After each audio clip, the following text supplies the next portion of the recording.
Hey, all right. Welcome to episode 102 of the Zenspath Entertainment Network. I almost said the old name. I threw myself off there with that startup. It has been a confusing couple of days, but we're just going to sit here and nerd out and talk about stuff anyways. I'm Jeremy Powers, your host, and joining me this week, once again, yes, it is actually him and it's real, Chris. Hello. That's not his hand. Yeah. I got weird. If you're watching the video version, you can see Chris. If you're listening, just the audio version, nothing's changed. Joining behind us from all of this hair. Right. It's nice hair. I'm jealous as a man going bald. Also joining us, we have Steven. Hello. Hello there. And joining us once more, our lovely person from South Florida, Rachel. Hello. Still in the world of no air conditioning. How do you survive? With a whole house fan, the windows open, and all of the fans on in the house, apparently, because actually, I'm very comfortable this week. Nice. Thank you, cold front, that brought in cool, dry air. Yeah, not exactly a normal thing in Florida for cool, dry air. Yeah, may you last a few days longer. Yeah, may your weather pattern last forever. Exactly. I don't need a hot summer anymore. I'm tired of it. I like winter. Bring it to me. Bring me the cold. I wouldn't exactly ask for winter. A nice crisp fall is fine with me. I am a true Floridian, a true lizard person that balks at anything under 68. Well, if it gets low enough, you can just like set up a heat rock or something. Here in the Midwest before Halloween, so we're gonna freeze. Very true. Well, speaking of other than freezing or weird weather temperatures, we can go into what we've been playing or what we've been up to lately. Chris, let's start off with you. What have you been up to? Let's see. I've been playing the Teal Mask DLC for Pokemon Scarlet and Violet. It's got a pretty good story. I'd probably say that Scarlet and Violet, with or without DLC, has the most fun character interaction. And there are actually arguments on Reddit whether a certain choice was the right one in the DLC, so that's something to look forward to. I need to get back into it because I need to see if it's worth getting, because I beat the game, but I haven't gone back to play it much since. So this would kind of be my way back into it. Well, I mean, you do get both stories. The only one, the Teal Mask is out now. The Indigo Disc, I think, comes out in winter. Mm-hmm. So for $30 to $35, if you just want to go for more stuff, it's up to you. Aside from that, I've been playing more Street Fighter 6 to get ready for Aki, which as of this recording will be coming out in about 5 days or so. So that'll be fun. And I found a demo of a game on Steam called Victory Heat Rally Shakedown, which is basically this really, despite the name, it's this really cute, hot pink pixelated Opa looking racer, which is incredibly retro. It looks basically like it's playing in Sonic 2 world. It's very fun. I looked it up because I was like, racing game like that? Rally? And it reminded me of like Penny Racers or Motor Tune Grand Prix for PlayStation, where everything's just hyper cel shaded cartoony. Chrono Q. Yeah, I don't know if it's available on anything else right now, but it is available as a demo for free on Steam, and it's entertaining. I'll have to grab that for my Steam Deck and try it out. Okay. Well, Steven, we'll go to you next. What have you been up to? Not too much hard gaming, but tried out a few more demos. Tried Silent Hope, which, surprise, surprise, is another roguelike. But it seems to, like, whatever character you don't pick to go down into battle with is part of the town that sells you stuff instead. So it was a unique concept, to say the least. And yes, none of the heroes talk, only the person who's telling you how to play the game and further the story gets to talk. I played Dragon Quest Dark Prince, the demo for that too. It's weird because it still has like battles where you walk up to the monsters and you fight them, but now you can just, like Pokemon, you can catch them. So I was like, I think this is just like the regular Dragon Quest monsters that we had in the past. Okay. It's just in a bigger 3D world. Yeah, that's what it sounds like. And I mean, Dragon Quest Treasures kind of had like pseudo similar mechanics. So you can name them and everything, and it says when you carry over the game, their level and stuff won't carry over, but all the things you've named them will. So I was like, all right, fine. Well, that's something. I have about 41 episodes or more to go before I'm caught up with Star Wars Rebels. So then I can watch Ahsoka, because they're saying Ahsoka is basically just another season of Rebels in live action. So I was like, all right. So I'm getting through that. It's definitely got the Clone Wars thing where the first season is really rough looking and doesn't have a really good engaging story just yet, but then season 2 like blasts off like a rocket and you're hooked. And then X reminded me, because I hearted their page, that the Continental started today, part 1 of 3-part series. So I'm going to try to watch that tonight. I forgot about that. What's that one on again? It was Amazon? Peacock. Oh, then I may not watch it then. I've not bothered with Peacock. I'm so burned out on having so many different streaming services. I'm like, this is getting ridiculous. Like, just come on, guys. It's why I never watched the Twisted Metal because of that. Yeah, I originally had Peacock for like the $5 plan, but then a friend of mine they kept doing the "We Miss You" emails, and then Peacock got desperate, and they're like, "How about $3 for an entire year?" And she's like, "Okay," and she started sharing passwords with us. So I was like, "All right, dang, those are the deals I can get behind." All right, that's pretty good. All right, Rachel, what have you been up to? Not a little more this week than I have been like the last week. Because it's it's spooky season. I started. Oh no, is spooky season down here. All the Halloween events are going on. All the haunts have started. It's already Halloween. It starts in September. That's a good argument. I don't make the rules. That's just how they are now. So because of that, I'm getting all of my spooky vibes. So I started re-listening to the Magnus Archives. I don't know if you guys have ever heard of that podcast. I have not. Okay, so in layman's terms, it's about this archive in London, and they he's the archivist, Jonathan, is reading statements made by people of supernatural things that have happened to them. Is reading these statements, and it's just done in a very spooky way. And sometimes it's just him, sometimes there's other people added. It's very, very, very, very spooky, and I highly recommend it. It's got great audio quality. It's actually legitimately, there's been like times where I've been listening to it, I've had to pause it, and I don't get scared easily. I don't get scared, but some of it even like spooked me a little bit. I was like, oh, that's damn.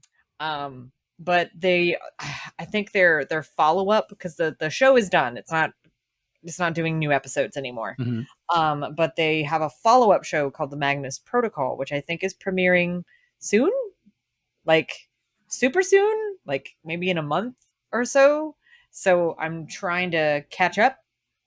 I've got like maybe I think 120 episodes to get through, which is not that hard to get through because they're kind of shorter. There's some long ones, but it's very, very good.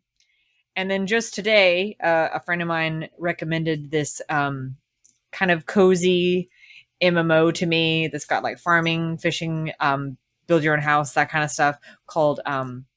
I think it's Palia, yeah. Yeah, it's got the open beta going on right now, but it's really fun. Like it's not super in your face. There's not a lot of like notifications going on that a lot of these MMOs have.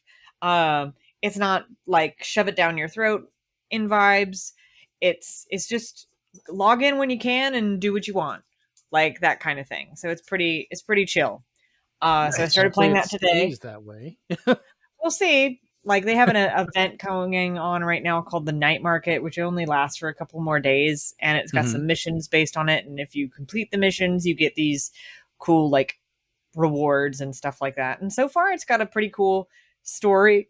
You are you and the other people playing the game are humans, of course, that have just appeared in Palia, and that's got all kinds of other creatures, but they're trying to figure out, oh, why did you guys suddenly just appear here in like a plume of like pink mist? And there's all these ruins, which are from like a previous civilization, which might have been human. So they're trying to figure out what happened. And it's kind of cool. It's got a nice little story. It's not super complicated, but it's also not like too simple. I really like the fishing mechanic in it, because it's not frustrating like Stardew Valley was. So there's that. And then of course, the last thing I've done is I've also started rewatching Smallville. Like I've added that to my rewatch list, so I'm truly back on my fandom bullcrap. What early 2000s like show or movie or whatever will I rewatch next? I don't know. So that's what I've been doing. Yeah. Nice. I know it's not very not super exciting, not super like gaming related, but there was a game in there this time. It didn't have to be game related. It's just what you've been doing. It can be all kinds of stuff. Speaking of which, here's all the gaming I've been in. So I'm of course still playing Starfield. Well, I didn't mean it bad. I just I'm still playing an ungodly amount of Starfield. That game. I'm kind of glad. I'm going to be going to New York for the next 3 days. So I guess I get to take a bit of a break from Starfield, and I'll come back and play it probably immediately upon coming home, just to see what I can do. Because I keep finding weird, crazy things in there. I've managed to become a sheriff on a Fallout-style Western world, just hunting down people, which has been kind of nice. Found like a weird secret government conspiracy of people that were supposedly killed, but actually were run off, and I'm having to hunt them down. There's just a lot.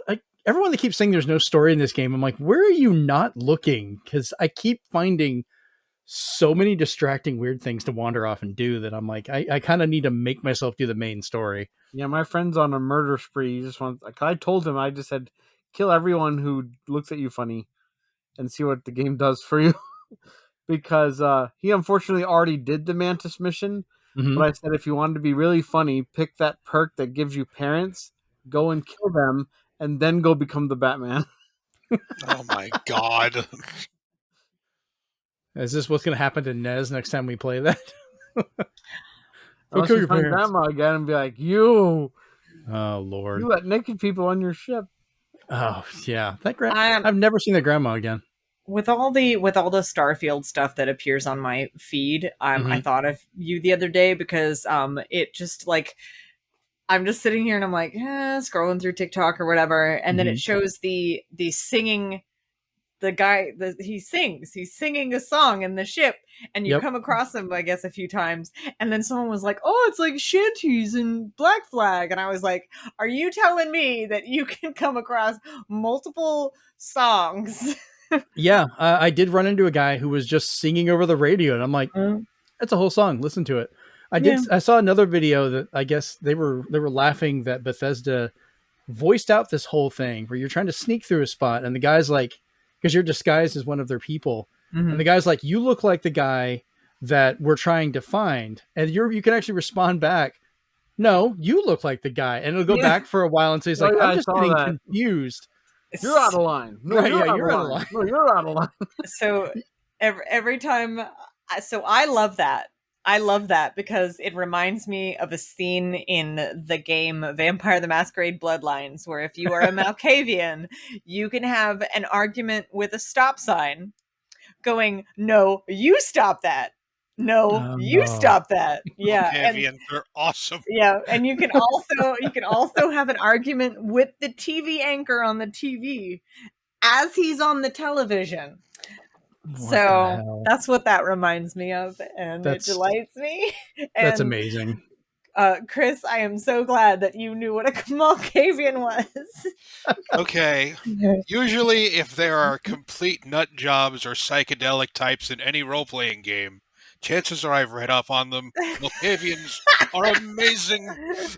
I love that would be Malkavians. the only one I would play if I played Vampire the Masquerade. I played a one-shot of Vampire the Masquerade, and you bet your butt that the pre-made I chose was a Malkavian. So, Lord.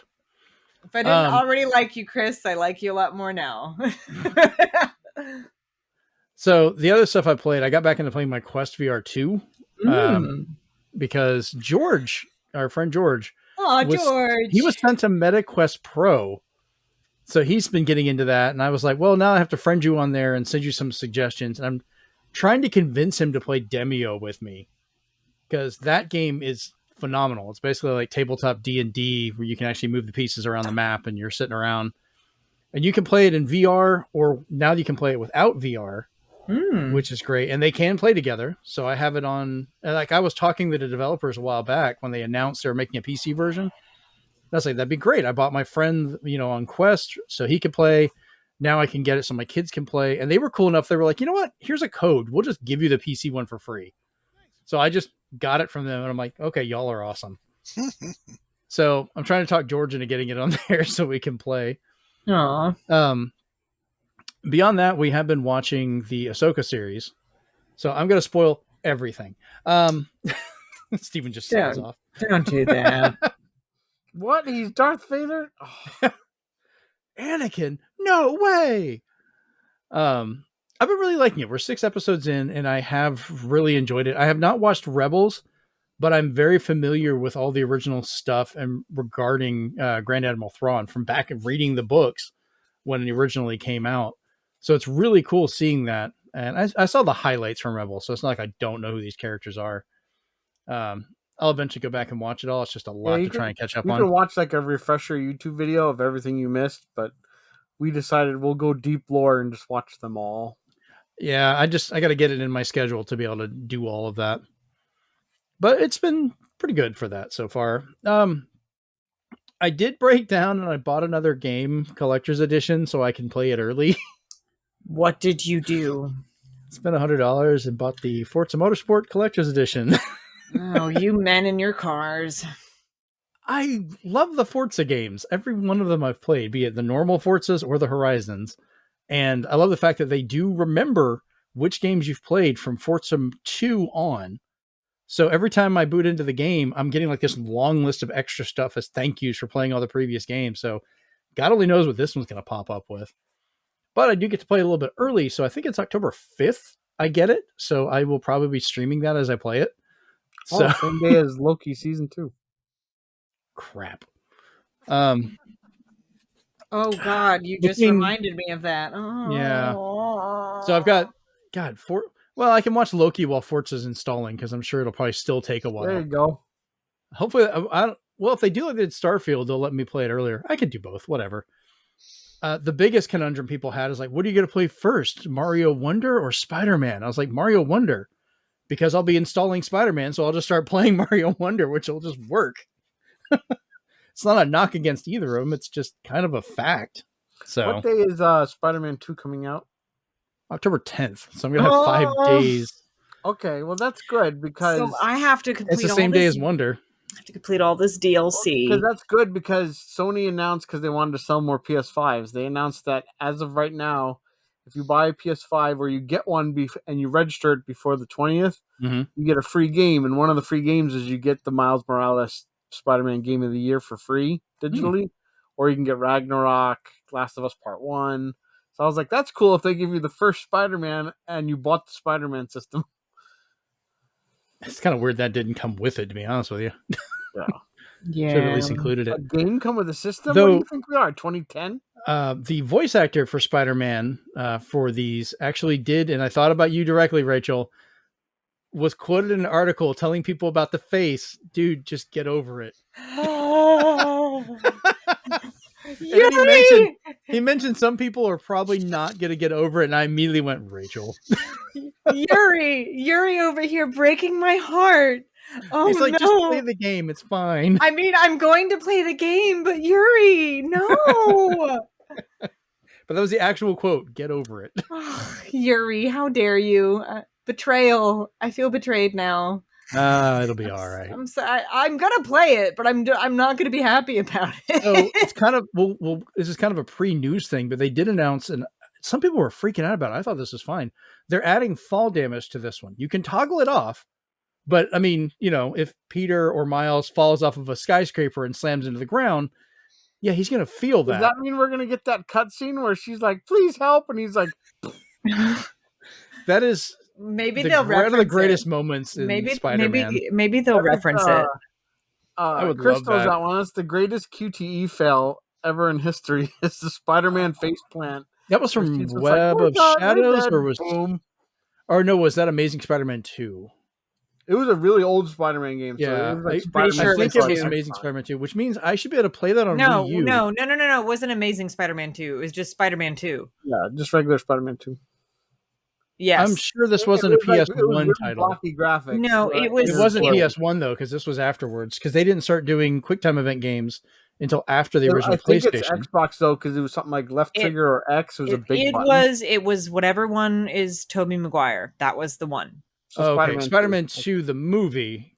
Yeah. Don't remember that one having QuickTime. I'm going to have to go back and look and see. I want to say it was Andrew Garfield. Well, no, it's not, because I played both of the Amazing Spider-Man games, and I know it's not because that one has the original voice actor that voiced the cartoon Spider-Man as the VA in it. It was, let's see, Spider-Man 3. Oh, well, it was still one of the Tobey Maguire Spider-Man.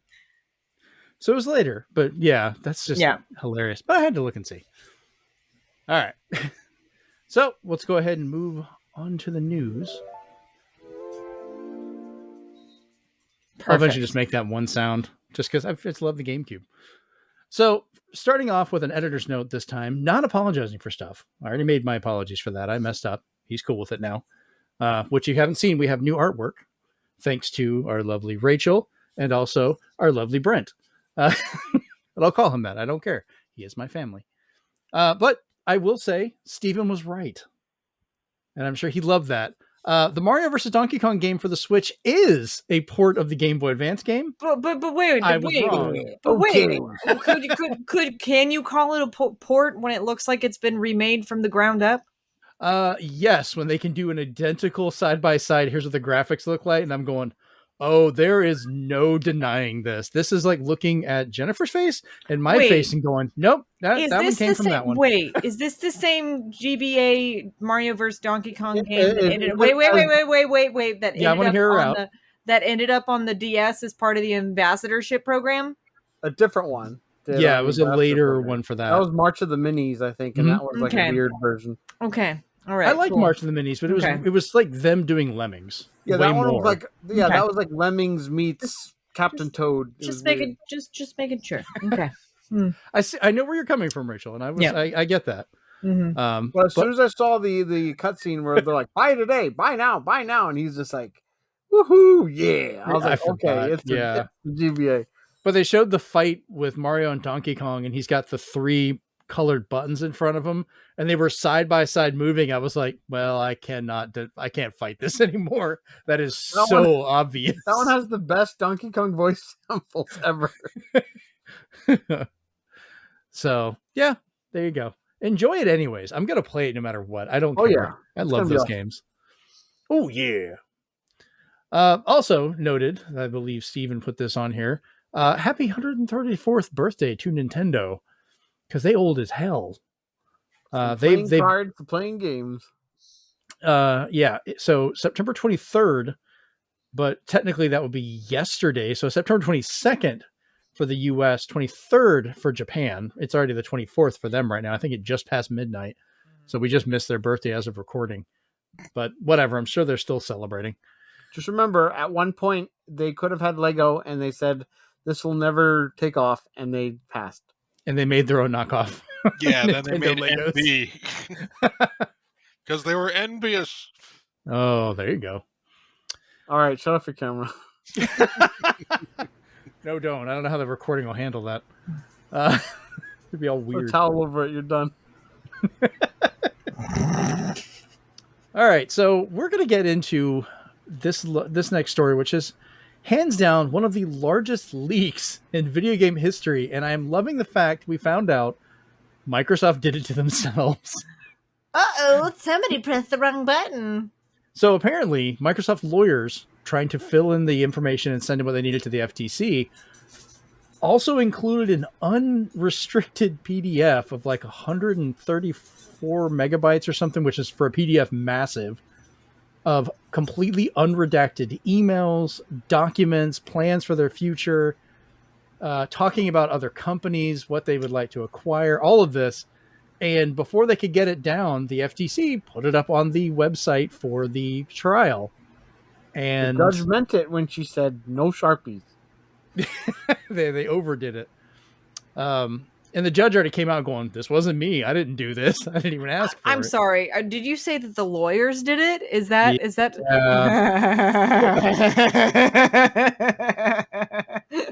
So to start this whole thing, to preface it, while she is maniacally laughing in a way that voice actors, people that hire for that, should pay attention because she can be evil.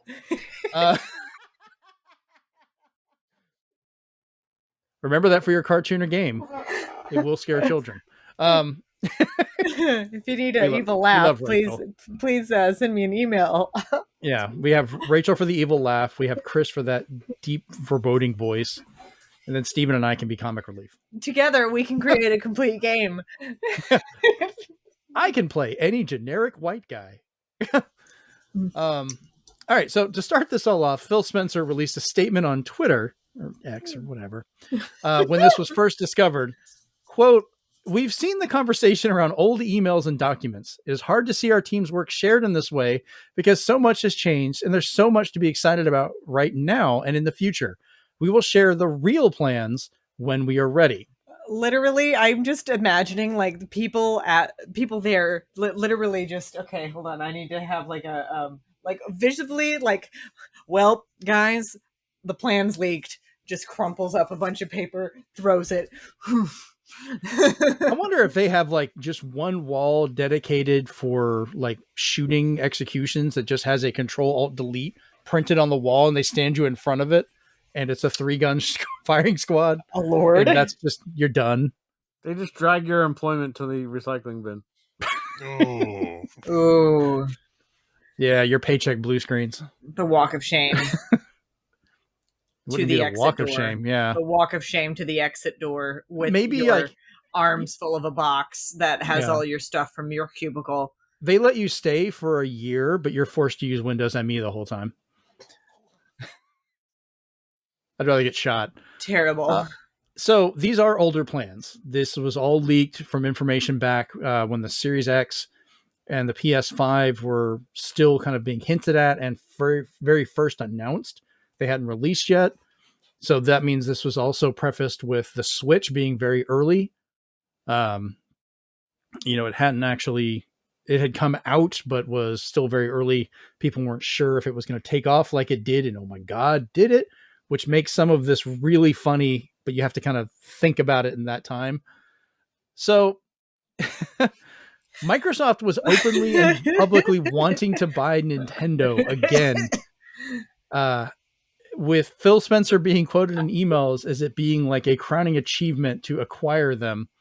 And they were also looking at getting Valve and Warner Brothers Interactive. I'm sorry, the comment of at some point getting Nintendo would be a career moment. It's just taking a long time for them to realize that their future exists off their own hardware. A long time. And I'm like, Phil, are you living under a rock? They're never going to get off their own hardware. Only in very certain circumstances will they do that. And they literally would sooner burn their own building to the ground probably than let themselves be bought by Microsoft. Or any American company. Exactly. This is abusive ex talk. It's like, she loves me. She'll come back. She just doesn't know it yet. She loves me. She'll be out that door. So Nintendo and Microsoft do have a really good relationship They for the way do. they bring games to. I'm wondering if someone at Nintendo heard about this and was just getting pissed about it. Because this was all like that conversation you have with your friends that, the girl's not supposed to hear or the other people aren't supposed to hear. And now it's just publicly out there and you're like, oh, crap.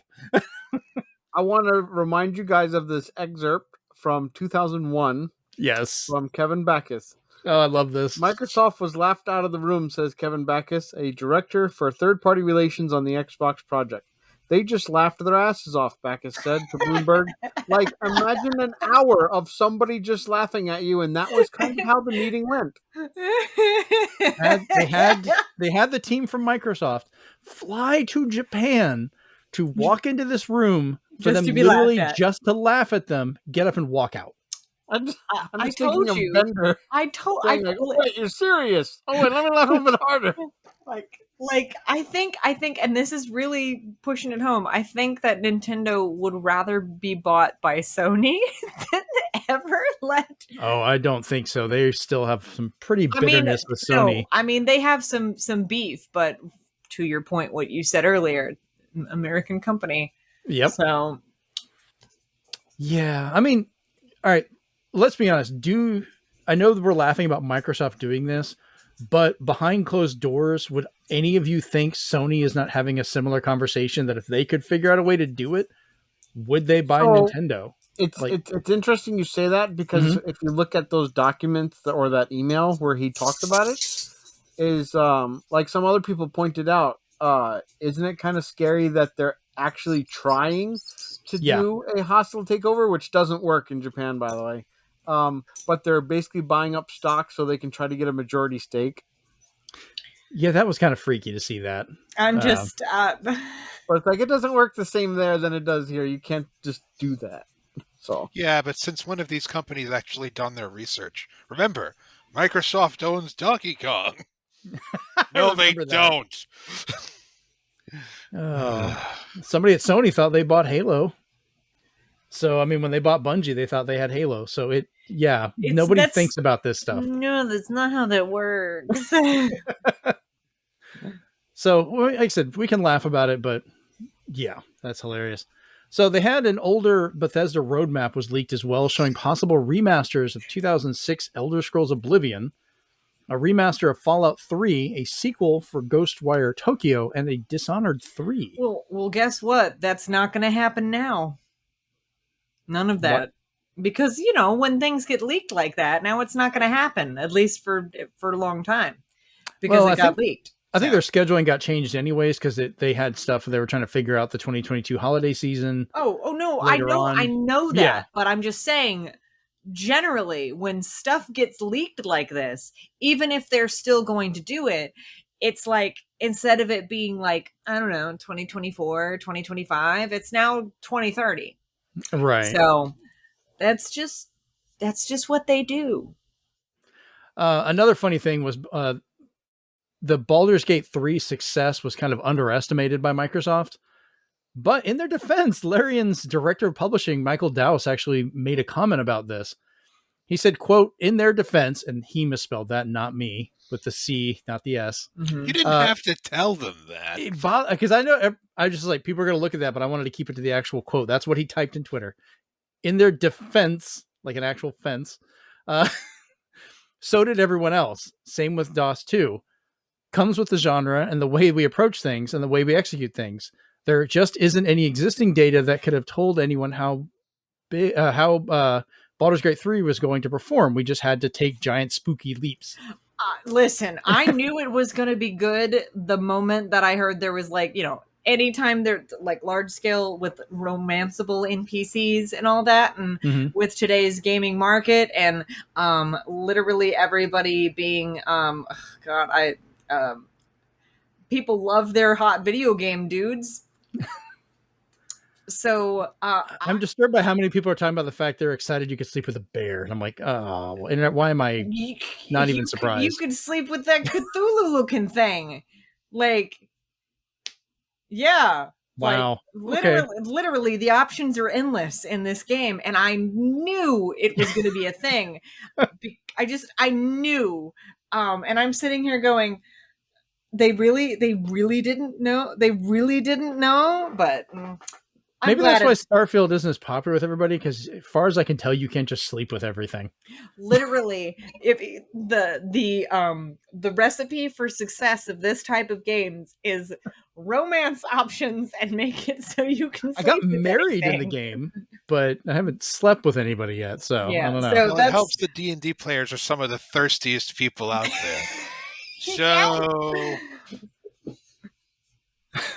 yep. They actually made your partner characters too easy to sleep with. They realized, like the programmers realized, oh my god, they're just boinking people left and right. We have to make this more difficult. Now, going back to it, it's kind of funny. Like I married in Starfield the lady that you first meet that's part of Constellation, and after you get married, she'll like randomly say all these lovey things too, and I'm like, this is kind of creepy, but I'm sure some like really lonely person's just hearing it go like, I love you so much. I'm like, that's probably the only affirmation they're getting. Right between the eyes. Listen, if you make a game that is marketed toward tabletop RPG players and GMs, I'm just saying, like they did their research and they knew their target market, and they hit literally the nail was very big, and so was the hammer. Like, I'm sitting here like, of course it was going to be successful, you silly goose.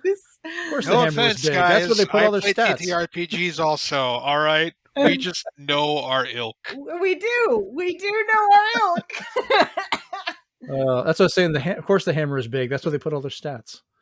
So, oh god.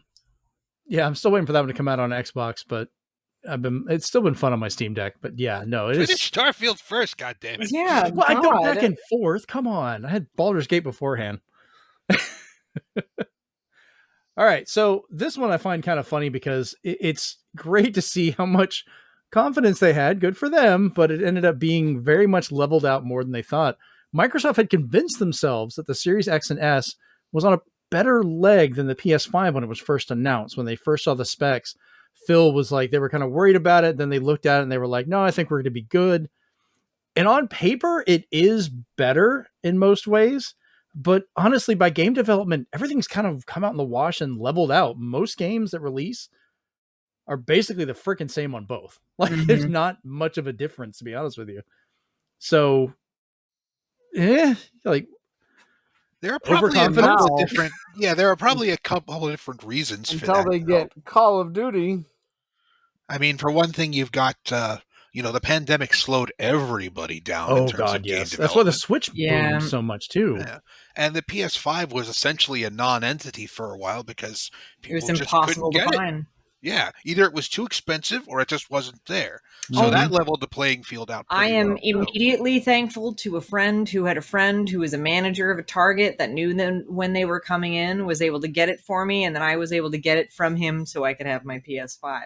It literally, you see what you had to do there. Exactly. You know, the only reason I got a Series X and a PS5 on launch day was a small hurricane. It happened to shut down the store because I managed to get the Series X pre-order in. So I was getting that.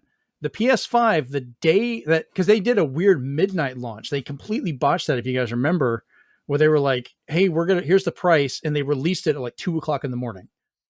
We had a hurricane coming up, and it shut down GameStop for that day, so they were not able to process any pre-orders. So they gave them an amount they could have, so that next morning when the storm had already passed, I just went up there and was able to grab it real quick. So it was dumb weather luck. God?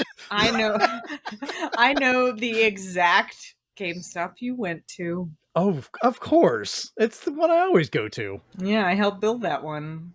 No, literally, I helped build that one. I was because I was at the mall when they were getting that one going. That's funny. Do you know how much marketing stuff that I literally put into my car and said, I know some guests that would really like this. Can I go deliver it to them? Rachel, I've sent you stuff from there. I know. Yeah, I need to see what happened to that. Mm-hmm. That's right. Jennifer has a bunch of Kirby posters in her room now. I still have that Kirby thing on my little desk over there. So when I can get it to you. Okay, cool. So, like, sales-wise, I know the pandemic and everything kind of leveled it out. They were talking like power-wise, which each of them have their strengths and everything, but everything just kind of balanced out for development. Like, you'll get only one of them can run Final Fantasy 16 though. Yeah, how long did that last? Oh yeah, that was hilarious. A fun fact though that came out hardware-wise. Almost 75% of the Xbox hardware has been Series S as of April 2022. It's come down to about 50-50 at the time, but the Series S sold a lot better than I even thought it would. Because people were getting it as like a second system or just having a lower cost entry into that. Does that surprise anybody else, that many of the digital ones selling? That more worries me. I mean, I'm wondering how many gaming PCs sold versus Steam Decks. I mean... They're not updating Steam Decks for a while, so that's going to be your kind of lowest common denominator. Yeah, because like PCs primarily all digital for the most part, but yeah, sadly, I'm not ready for consoles to go that way. I think as long as Nintendo keeps doing what they're doing, you're still going to get physical media. With Sony, it's almost there's almost no point in getting physical media for Sony. It's almost just a coaster because you're putting just so much data in there from the internet to begin with. You can't just put a CD in there and play your game. But Final Fantasy VII is going to be on 2 discs. Even Rachel's rolling her eye at that. It's literally basically one is the install disc and one is the play disc. That's literally what it is. Yeah, we're going back to 360 days. I am going 150. I'm going to have to. I have another hard drive in here now. Like I have 2 hard drives in my PS5 that is right here off screen, and it's still getting rather full. I'm gonna have to. I don't know. I'm gonna have to clear some stuff off. I'm not happy about it, but here we are. They need to invent a new form of physical media that can hold terabytes. No kidding. It's called SD cards. And that's kind of what the Switch does. They just keep making small Switch SD cards, which is annoying. The Switch can support 1 terabyte SD cards. Yeah, nobody wants to pay for them and use them, sadly. But a roadmap for the possible hardware was shown for the kind of like mid-generation refresh of the Series X, which is a digital-only edition, which is codenamed Brooklyn with an I, not a Y. So it's like Brooklyn, like a name, versus Brooklyn, like the place. This was shown kind of like a rounded cylinder shape, just like an Altec iMac Lansing Pro subwoofer. 2013. Yeah, and it pretty much looks like an iMac Pro. It looks like my router. Your PS5 looks like a router. That thing's always looked like a router. Amazon Echo Fat. Yeah, the Series X looks like it's just a monolith from Space 2001. And then the Series S looked like you could order a McDonald's food with it. Just pull up to the window. Just, what would you like? Almost looks like my little pop filter too. So this is going to have 2 terabyte internal. There you go. I got one early. I like the case for it. This is actually my little food lunch thing, a little bento thing. This is what it looks like, folks. That's actually kind of cool. It's a cylinder. Given the scale, kind of hold it back up again. That might actually be kind of close to the size it looked like. That's so weird. You remember those circular computers that they tried to put out a number of years ago? That was the Macs that Stephen was talking about. Not just the Macs. There was like actual Windows ones that were that size and shape as well. Those were knockoffs. I don't remember seeing those, but I can believe it. Oh, I do. I the only reason I remember is that someone I know has one, and I went into their study and I saw it, and I was like, "Oh my god, what is that?" Wasn't there like a Sony Vaio that was like that for a while? Yeah, there was. Tried everything. Oh, Vaio. Yeah, Vios are weird. Who okays these things? I don't know. Same people that make concept cars.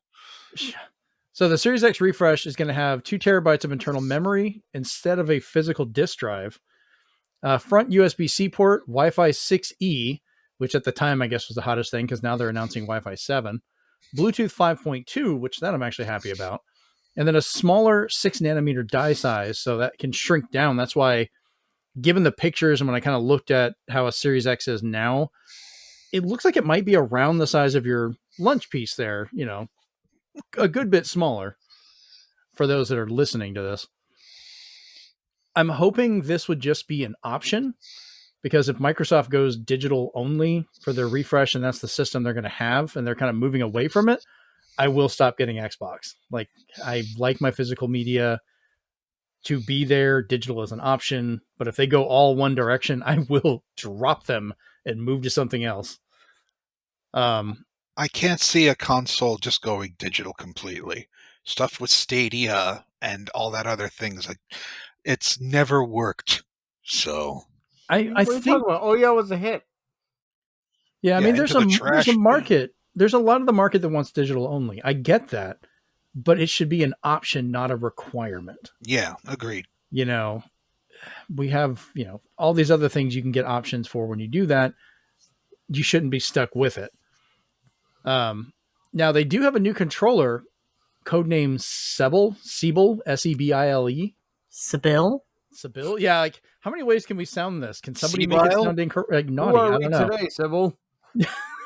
I don't know, Sebile. It sounds like what I caught in my last Pokemon journey. I can't believe. Did you just reference that what I think you referenced? Who am I talking to today, Sebile? Oh my god! You're talking to the Xbox refresh. Oh Lord! So this new controller will have a Xbox Wireless 2, which is direct to cloud connection.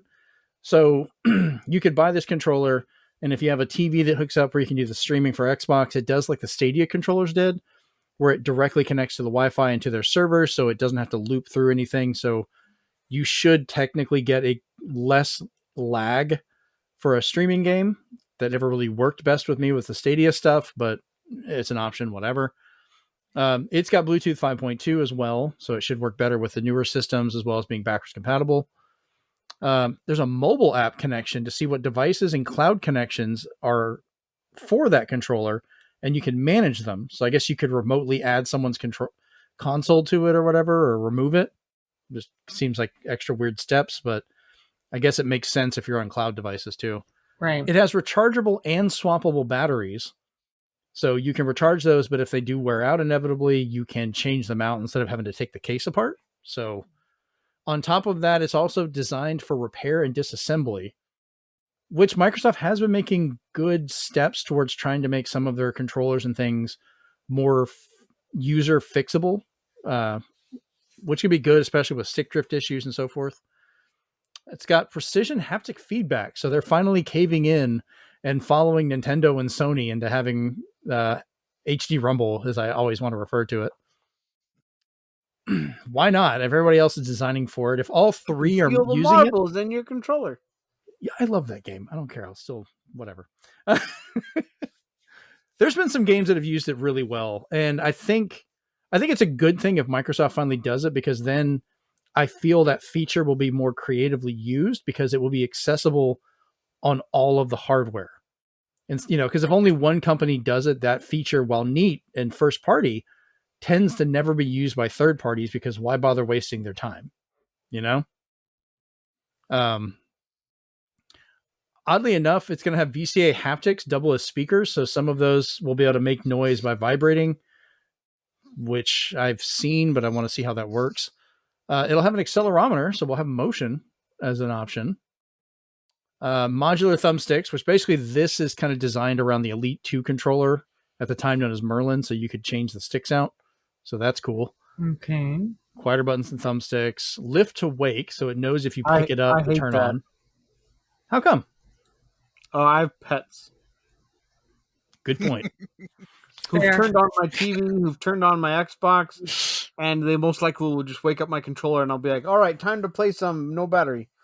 I'm pretty sure that'll probably be something you could turn off. I would hope. God, I hope. The cats will. Cats always figure that out. It's got an interesting two-tone design. The top section was white while the grips were black. But apparently you can design it on the Xbox Design Lab.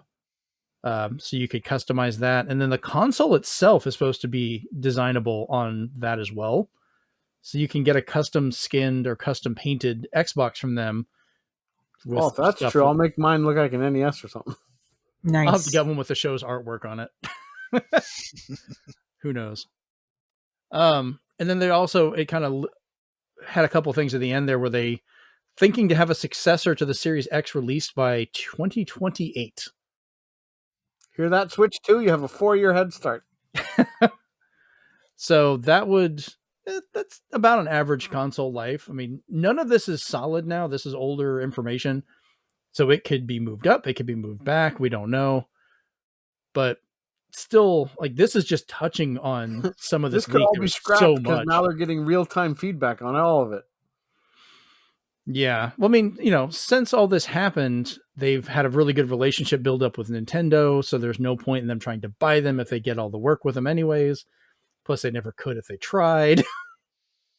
This all predates all the Activision Blizzard King purchase. So I know that changed everything for them, which we did get an update for. It is finally being greenlit. So this crap may finally be over soon. It gave us one big leak before it finished, at least. So before we move on from this, do you guys have any thoughts about this whole Microsoft fiasco of a leak? Chris, or Steven, I guess we'll start with you then. Yeah, I feel bad that the social construct known as the console wars just got intensified by this. So now that one side's going to take it as complete law, like some of my friends have, like, this is definitely what they're going to do. And I was like, well, he went out and did his damage control. And if they're getting feedback in real time of this is what they're doing, it sucks. Then he's going to take it as maybe we should change our plans or redirect. Going to crumple it up, figuratively and literally, and toss it in the waste bin. So, other than that, it was just awkward to see all their little exchanges, everything from I didn't know this was going to be so good to I'm worried about the PS5 being stronger to one day Nintendo will sell to us. Happy face. Oh god, that'll never happen. It's so funny. Chris, do you have any thoughts on this? To me, it just sounds like they read Phil Spencer's diary out loud. And he's just crying in a corner going, no, somebody else wrote that. That was from high school, please. Yeah, they mean girls Phil there. But yeah, I mean, that's great. Some of it sounds good, but at this point, we'll just have to see. And it's clear that they were, a lot of people misconstrued things. I wonder how Baldur's Gate 3's success is going to change further games up the road. Mm-hmm. But we'll see what happens. We all know Jeremy was looking through all the emails saying, ray tracing, Minecraft, where is this? How did you know? Did I get leaked? What's going on? Did you read my diary? Oh, man. It's late September. Still waiting on Minecraft ray tracing, damn it. Dear Phil. How dare you? I wrote a letter to Phil again. He still won't answer. Oh, man. All right, Rachel, your thoughts on this whole mess? I am not a Microsoft girly, nor will I ever be. So I'm like, cool. Yeah, but you love talking shit about a leak. It is funny. It's if it happened to anyone, I'm kind of glad it's Microsoft. Mainly because now we know their game plan or what would have been their game plan, and maybe this will inspire them to do better and make better decisions on things. So who knows? That's fair. That is the benefit of a leak, is you do get feedback in real time, whether you like it or not. You get feedback in real time, and you know what fans and consumers want, and whether or not you take those words to heart is up to them. I keep thinking of like the old, what was it, the Walking Dead games. It's like, the internet did not like this.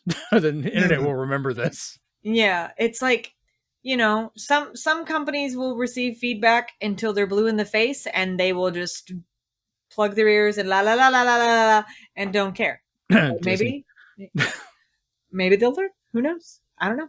We'll see. So the console hardware I'm okay with as long as it does not become the standard.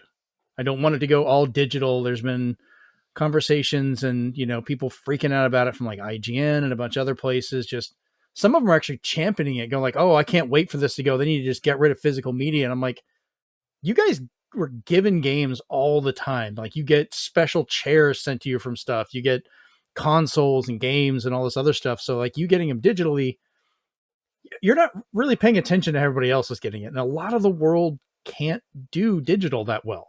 Where do you think all these ROMs get dumped from? Physical media.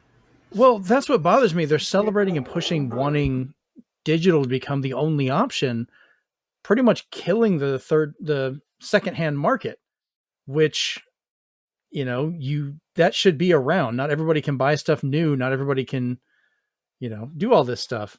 Hello, lady. Yeah, My mom is here. Yeah, that's fine. We're just gonna wave at her. She's on camera. I can't read it. The controller I'm excited for. I do want that to come in. I don't know how well it'll be supported because it'll be an extra controller that not everybody has, but it's going to be back and forth on that one. I remember when the first DualSense or the dual analog stick controller for PlayStation 1 came out. It took a while for that to really be accepted, so it may not be an immediate thing. Here's the future we'll be looking forward to. Do you want to see my video game collection? For those listening, he held up USB sticks. Yeah. For you really young kids, that's a physical way to hold the cloud. All right, I think we've mocked Microsoft enough for this one, but oh my God, I can't believe they literally did this to themselves. As badass as they kept talking about how their lawyers are and the fact they could take on the federal government, the FTC, the CMA with the UK, then they completely botch it and upload it themselves. That is great. So, all right. Yeah, that's funny, Rachel. All right. So we'll move on to Mortal Kombat 1. Has anybody played this yet? No. I haven't bought it yet. I'm waiting for a complete edition. Yeah, I'm kind of tempted for that one too. That's what I've done the last couple of ones. So they've done a marketing fatality, as I've worded it. They were showing PC footage with Steam achievement pop-ups. Wow. As the actual rough-looking Switch footage.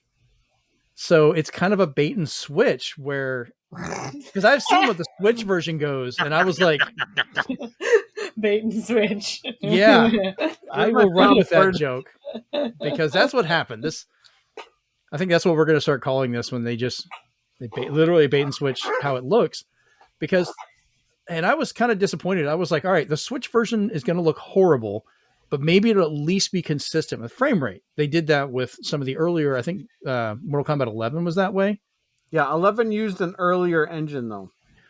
Gotcha. And it looked rough, but it ran pretty well. If you played the Switch version, it was enjoyable. It was a lot of downloads, but you could play it. It was actually the best-selling version of the 3 too.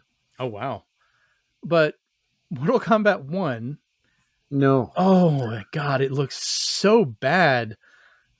It's like MK4 levels at times. I think Johnny that Cage ran is the worst offender because Johnny Cage just looks like he's staring at something forever. He's in shock. He's stuck in this game. What the hell is this? What do you call it? The trailer showing that PC footage though, they did a little tiny, almost translucent message in the beginning though. If you squint, it actually says like preliminary footage, not final. That should not be a get out of jail free nice card. save. They deserve to be ripped for basically lying about the marketing on this. And they did. Everybody's talking about it. So everybody I know says that game should not cost $70, and I agree wholeheartedly. But when it they shouldn't go down cost price, $70. well, are people going to buy it just to have something in the span of time that looks that bad? Yeah, I mean, it shouldn't have been 70. Agreed. And it should not be sold in this state. Like, it is broken in so many ways. How do you hire the people who worked on Witcher 3 for Switch And what happened? Did you not give them any lunch breaks? Why does it look like that? Were they only given like 30 minutes to make this? Like, I don't know. Because they weren't given all of the tools they needed to do their job. They were given probably stuff that was not what they needed. Like, here's MS Paint and Kid Picks. Make something out of it. Yeah. If you're good, you get Mario Paint. You get a previous version of whatever program you were used to using, like from 8 years ago. The interesting thing about Mortal Kombat 11, and you guys can correct me on this if I'm wrong, I think it was actually the mobile port of MK11 that was basically brought over to the Switch. So, MK11 mobile was pretty much the same thing. It was made to run on Android in the easiest way possible. And I think because of that, it was already pretty much ready for the Switch. I guess we'd have to ask Saber Interactive since they worked on both. But like I said, that was a surprisingly competent port just because they took the priority of how it ran to make sure it ran at a good frame rate and played well over the visual flourishes, which I think if you're going to do a Switch fighting game or a portable fighting game, that probably should be your in, because I think frame rate for a fighting game is one of the few games I'm like, yeah, I know, I get the frame rate argument. Like, you need that for fighting games. Lag can kill, so you don't want that in a fighting game, online or off. Well, they're already crippled by putting it on a Switch, so their online's already fucked. Just look at Smash Brothers. It's might as well be a local only game for me. So yeah, they're still going to make great sales on this, sadly, but it just feels really dirty to me of how many people they kind of lied to with that PC trailer for the Switch version. Well, enough people are making fun of it that there's enough media to get people to realize. I do love the videos where they show the regular footage with the with like the music from the movie that dun, dun, dun, dun, dun, dun, and then they switch over to Switch and somebody's playing it on a recorder. Oh my god! Oh my god! Amazing. It looks, when they show the like the Series X or PC or PS5 versions next to the Switch version running the same thing, it reminds me of those movies where like, here's this great scene you remember, and here's how it looked pre-VFX, where you see people in weird half costumes and like flat rendered 3D models they're trying to run through to generically do the scene. These are not them. You've captured their stunt doubles. Oh, that's Spaceballs is so good. Oh, perfect. So moving on from one complete clusterfuck to another, Embracer Group continues their head rolling after shutting down Volition Studios by looking into putting Gearbox Studios up for sale as one of their 70 studios. At least it's put up for sale. Volition was just shut down. Well, they're still thinking about shutting down and selling off more of the companies that they own. But Gearbox is best known for the Borderlands series, including a full movie coming out next year. And then Gearbox was purchased by Embracer for $1.3 billion in 2021, and they're trying to get that amount back, if not more. And I just don't see it happening. That's not how it works. I love how groups buy things up thinking, oh, we could do something with this, and then they don't know how to do something with it, and then they have buyer's regret. Yeah, it's funny you say that, because I was watching an expose on Saints Row, and it included a update from Embracer Group because he had contacted them, and they came out and finally said, yes, we realized that we bought all these companies without knowing the inner workings of how to run them, and now to avoid more layoffs or shutdowns, they're trying to do collaborations now to see if they can save face. Yeah, I mean, people were all up in arms about the Microsoft deal with Activision, Blizzard, and King, but the ones that they should be worried about was like the Embracer Group, the way they've been gobbling up companies, and Tencent, because they have been really gobbling up companies and putting in massive stakes into them and so forth. But they're different because they sit in the back and say, do whatever you want, guys. Right. Because I think that's a victim of the whole console war what was it? Social structure or whatever. Social concept. Construct. Yep. Construct. Thank you. Because everyone's so worried about PlayStation and Microsoft, they're missing the much bigger fish that are messing with stuff on the side that I think are going to be more of a concern for that. Because they're making deals with other countries and doing stuff, and then they have no qualms just shutting down anything if it doesn't work how they want to. And this has also led to small layoffs beginning in other companies like Crystal Dynamic, who had to lay off about 10 other people, which was from like marketing and some of the other stuff. But they're having more financial struggles after, Embracer Group failed a $2 billion merger they were trying to do, or financial deal with, I think, Saudi Arabia. They were putting all their chips into that basket, and it all fell through. So yeah. Anybody have any thoughts on this one? Is anyone actually concerned about Gearbox, or maybe you want them to be bought by somebody? I was a little confused at first because there's the Embracer Group, and then also a what do you call it? Merger is the Endeavor Group with WWE and UFC. Too many E names. And they went through a huge layoff, and I'm like, duh. Or they had to get rid of people, and now because of government regulations, a certain CEO who came back might have to be kicked off again. Oh, God. So they're going through turmoil and trying to save some money, and they're going to move some networks around. For me. But then it's weird with this because just like the Nintendo Direct that happened last week, yeah, you see something that Embracer either used to own, or you see something that's under their umbrella. Like when Borderlands 3 got announced for Switch, I was like, who decided that? Is that the Embracer Group saying we need some more extra money from Gearbox? Mm-hmm. And then it wasn't clear, because I think Amazon owns them, but it wasn't clear who's getting the money from the Tomb Raider remastered. Yeah, I don't even know about that anymore. It's gotten so many. Everybody's got their hands in different pies. It's gotten so confusing. So, Rachel, any thoughts on the Embracer Group? Well, I already kind of gave my thoughts, which was, don't buy things if you're not going to keep it. Fair enough. So, I've noticed mergers and all that kind of stuff happening a lot more frequently over the years. And it annoyed me then. It annoys me now. It will continue to annoy me because it's just going to keep happening more and more. And it's bad. Yeah, usually. If I say, I don't think all of them are bad, but I think they're just buying up a bunch of different ones, as you said, without any clear indication of what they're going to do with them. They just want to own them. Basically like the company version of a hoarder. You're not actually getting that collection and, structuring it and making things or doing something with it. You're just like, it's mine, and I'm just going to keep it here and have it. So yeah. What is THQ Nordic doing that's working? Because it's working for them. They put out a lot of games. They bought tons of IPs and studios, but they're fine. Oh, because they actually let them make things. That's the biggest part.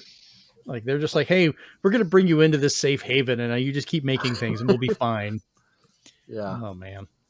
All right. So we also had some Tokyo Game Show this week. So much.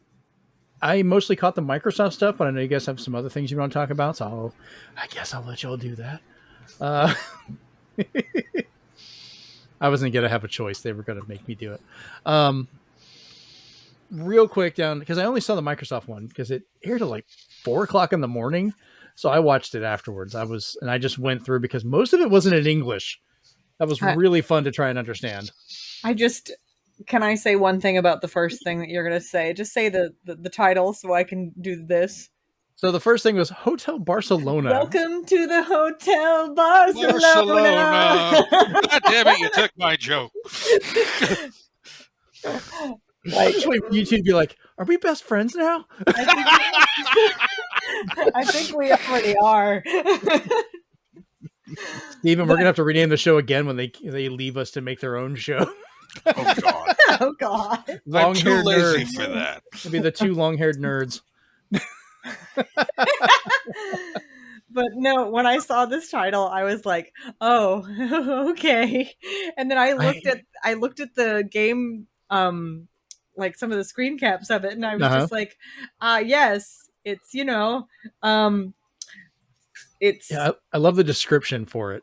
Go ahead and read that off if you'd like. I mean, I'm not. It's a time looping horror action game coming from the team up of like Suda 51 and Swery. And so I was the rest of the names either.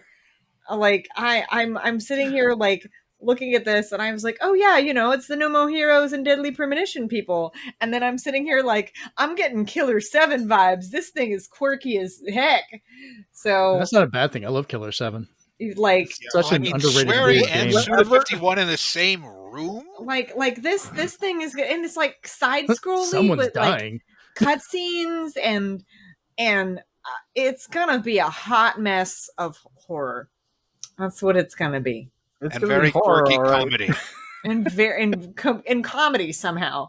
So I'm actually looking forward to it. Like it's so weird, but like I don't know what to think about this. That's like how weird this seems to me. That's the thing. It could be amazing and it could be terrible. There's really no way to tell at this point. But I mean, I just go back and think about it. You're talking about Killer 7. Like, do you remember what your first thoughts when we first saw the trailer for Killer 7? You're just like, what the fuck is this? What is this? Yes. Yeah, it's Krusty the Clown. What the hell is that?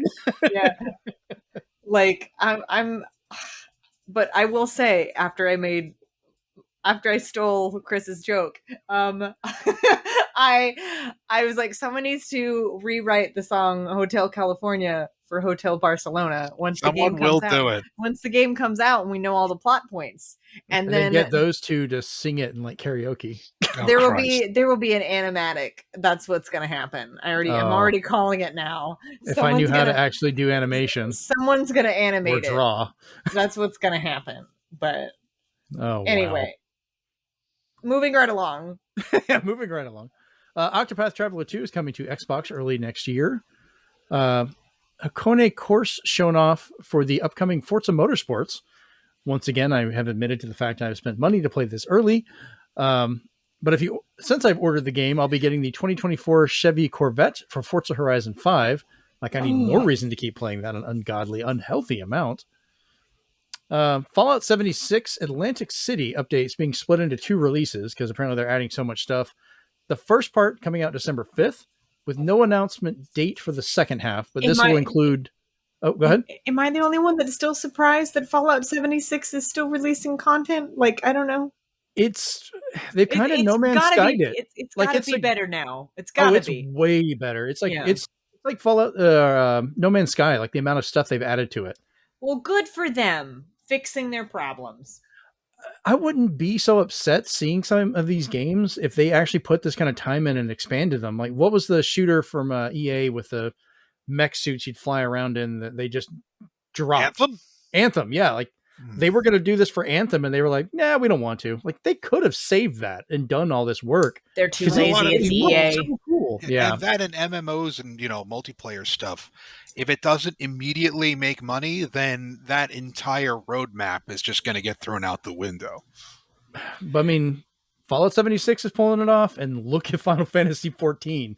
They literally made a whole new game out of it, and they were just like, all right, we screwed up. Let's do it again. Yeah, but they actually apologized to the player base. No other company does that. No. Yep. This next one I thought was kind of fun. I'm shocked. I am too, but I'm like, this is really good. Elder Scrolls Online is releasing in Japan, but not just releasing there, a fully localized version with voice and everything launches November 15th, 2023, along with the Necrom expansion in February 2024. Shocked. So I'm very curious about how this is going to go in Japan, because you can play this on PC or on Xbox, and I know Xbox is basically not a market there. It's either bless their heart. It's either going to go really well or really poorly. It's also probably going to. I know who will play it. People who are stationed over there in Japan, who also know Japanese. Mm-hmm. That's who will play it, probably. if they're But not I mean, already... they would still have access to the English version anyways. Yes. That's the difference. That's yes. But what if they wanted to play it in Japanese because they've lived there their whole life and they know Japanese? Well, that's just impressive, but okay. I don't know. There's got to be a good range of those types of people over there, given. I'm curious how much Japanese Angie's learned by this point. I am too. I love seeing her posts on Facebook. I miss her. She's like a little sister to me.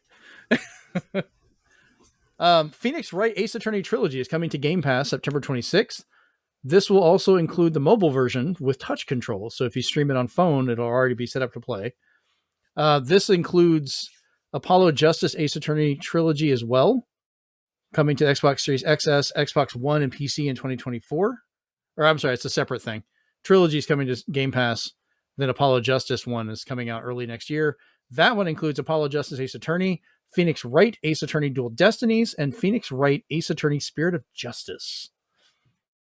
Which is just, hey, it's more Ace Attorney. Why not? I'm so excited. I just want them to do the second Miles Edgeworth games. That's all I want. That's the only one that we haven't gotten yet. Play those and everything. Show your interest by buying this version. Well, yeah. It didn't work for Capcom. Stop that. It is Capcom. God. That is the worst move Capcom loves to repeat. If you want this game, buy this thing we're releasing. It's complete garbage. And I'm like, what is wrong with you? They're very silly, but I will buy it. The Ace Attorney. It's Ace Attorney. I it's had good. No surprise for that. It's just but good. They're fun. They're fun. Althea, the Wrath of Eferi. I have no idea if I'm pronouncing any of that correct. I don't even know what just that coming is. soon, but it's also coming out for Switch. So, hey, who knows? Some kind of RPG. I couldn't get much on that one. I'm going to look it up. I was hoping one of y'all knew what it was. I have First no I've heard idea. of it, honestly. It's a video game. Steven is not wrong. It is. Yes. Everybody to Google. That's the right choice in one podcast. Woo. There you go. Exo Primal is getting an update from Capcom.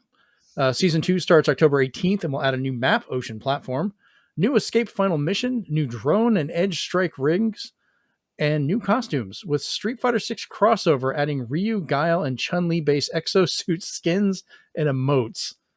And I'm just thinking of a Hunter collaboration coming soon. Oh, okay. Yes. I have information on Althea. Oh, what you got? It's a fantasy adventure game where a sword-wielding guardian and an arcane monk must learn to work together to defeat the void corrupting their home. Explore ruined temples, solve environmental puzzles, rescue spirits, and defeat giant void monsters. Are you the last Airbender? It's very cel-shaded, kind of Zelda-y in look. Mm-hmm. But it's... Well, Steven was correct. It by is a Studio game. Ghibli, too. It's very... Oh, wow. It's very Ghibli feeling, which is good. Well, at least it looks neat. So it's Tears of the Copycat. Okay. Could be. Could be. Probably Breath of the Copycat. Tears has been too close. Yeah, Tears is too advanced. So let's go back to Breath of the Copycat. I mean, it does look really good, but I could see Zelda inspiration at least with the puzzles, but it looks even more puzzly. Like it looks very detailed. Like I mean, it's certainly got us questioning what it is. Oh my gosh, I am like having flashbacks to playing Prisoner of Azkaban on the GameCube with the Lumos puzzles where you had to light the mirror and you had to move the mirror to then bounce the light off of other mirrors to get this eyeball to close to open doors. Like literally I'm looking at a screen cap of that exact puzzle in this game. Oh my and god. I'm like, now I want this just because. I remember doing that with the Mirror Shield and Adult Link in Ocarina of Time. Like it looks I really remember pretty. doing that in Resident Evil 5. Like all of the pictures are a little blurry on Steam. Like I looked it up on Steam, but it looks good though. Like it looks like it could be a pretty solid game. Well, if you're looking at it on Steam by Mortal Kombat rules, you're also looking at the Switch release. So weird. I know that joke was horrible. All right. So Infinity Strash, Dragon Quest, The Adventure of Dai, coming September 28th for Series XS and PC. Very Dragon Quest looking. That's all I really know about that one. Apparently based off an anime? Yes. Really? The anime I think is out and it's an anime. Yes. I wanted to ask Michael, my good friend, who is just obsessed with Dragon Quest series, if he knew what it was, but I haven't had a chance to reach out to him this week. Oh, but it looks pretty. Oh yeah, no, it looked great. And they also mentioned that the Dragon Quest 3 Octopath HD remake is well underway. HD 2D. Good. Yeah. The art style Joey just loves, and I mean that sarcastic as he hates it. It's also coming out on PlayStation. That makes sense. I'm not even surprised by that at all. This looks actually really I'd be more good. surprised if it wasn't for some reason. I might get this. I love Dragon Quest. I've been getting into them. Some of them hit with me pretty well. I have the not DS ones, and I played more than I think any of them. I have not yet played. Those. I have not yet found a Dragon Quest game that I have not liked. Like, nice. Is it? But the Dragon Quest Swords. Do I have that? That was for the Wii. Yeah, I'm trying to remember if I have that or not. Those fun motion plus game or motion games with that. Yeah. I think she means main games, not side quest ones. Oh, now we're making rules. This is a side game. Well, I have, like any true gamer, I have to move goalposts here. You know that's how it works. Yeah, that's true. If there's an argument, I have to make it work for me somehow. So, Like a Dragon, The Man Who Erased His Name, coming to Game Pass when it launches November 9th of this year. Like a Dragon, Ishin, I don't know how to pronounce that correctly. It's also coming to Game Pass this year. So if you were liking Like a Dragon and you have Game Pass, have fun. Just remember the Like a Dragon Gaiden will be dubbed, and Danny Trejo will be in it. Wow. That still trips me out. That's so interesting. Good old Trejo. That man is surprisingly lovable for stuff. He's a big softy. He'll kill you probably, but he's a big softy. I wonder if he's in that new Spy Kids. That still trips me out that he was in any of them. Did you guys see the trailer for the House of Usher, by the way? No. Okay, watch it. It's going to be on Netflix. The first thing I thought was, oh, it's the Spy Kids mom. Because she's in it. The House of Usher? Yeah. You said that, I was just like, I'm not really a fan of his music. Follow the House of Usher. Yeah, like the book. I'll have to take a look at that. How his music is not played anymore. Yeah. Miniko Night Market coming to Game Pass October 26th. I remember hearing about this one from a Nintendo Direct a while back. Seemed like it was kind of a chill, smaller game, so hopefully that'll get some more people. My Lovely Empress launching Xbox PC in 2024. Pal World. This is that crazy ass Pokemon looking game with guns, which still trips me out. They look like Pokemon, but they are packing like AK-47s and crap. Launches on Xbox and PC in 2024. This, I want to know how it goes over in Japan. Like, I know this has got to be a weird one. I wonder how they're going to take satire like this. I don't know. I mean, there's already been, we've had, copycats from Pokemon for generations. We've got Temtem, Digimon, and Temtem's another weird one. Like, we've had successful ones that go different routes. This one seems so on the nose, and they just added guns. Like, when I first saw them, they looked like they were Pokemon designs. Yeah, it really does feel like almost like malevolent satire. So we'll see how it ends up. Yeah. Just if they try and copy it and they have a plush line, are those going to have guns with them too? Oh, boy. Oh, man. Who knows? Pokemon with guns, it could go over really well in the US. We have a massive gun issue. Party Animals gets an Ori crossover with both Ori and Naru being playable characters from those games. And the game is available on Game Pass now, and it is amazing. I've heard fun things for it, but I want to have, before I get it, I want to have game nights again. But Ori and the Game Pass Core. Oh, it's on that one? Well, at least Core, so you can play online. Well, I have that, which I need to look and see. Like, I have those games I can download, and apparently Vampire Survivors is one of them. They just gave it to everybody that has Xbox Live, or Core, as you said now. Yeah, so that's on there. Power Wash Simulator is another one. Yeah, it's Power Wash Simulator, I think, is another one. I was like, what the hell? Persona 3 Reload and Persona 5 Tactica were shown. Persona 3 Reload is coming February 2nd of next year, is coming to Game Pass, as well as Persona 5 Tactical coming November 17th this year to Game Pass. This I forgot was a thing. PUBG Battlegrounds gets a new Erangel map coming in October. I used to love this game. I forgot it's still on. You should check it out because there's also Street Fighter skins crossover. Oh my god, what? Oh wow. They did the Street Fighter crossover before Fortnite did, and I was like, wow, what a way to beat them to the punch. I remember I used to play this before I even messed around with Fortnite, and there's like a low quality video of my very first kill in that game, which was to hit somebody with a Jeep on accident. But when you look up what they look like, it's basically the artist from GamePro decided to draw the Street Fighter characters again. Ooh. You know what? That's even funnier to me. This is the PUBG so, version like, of the G.I. Joe Street Fighter Capcom figures. like.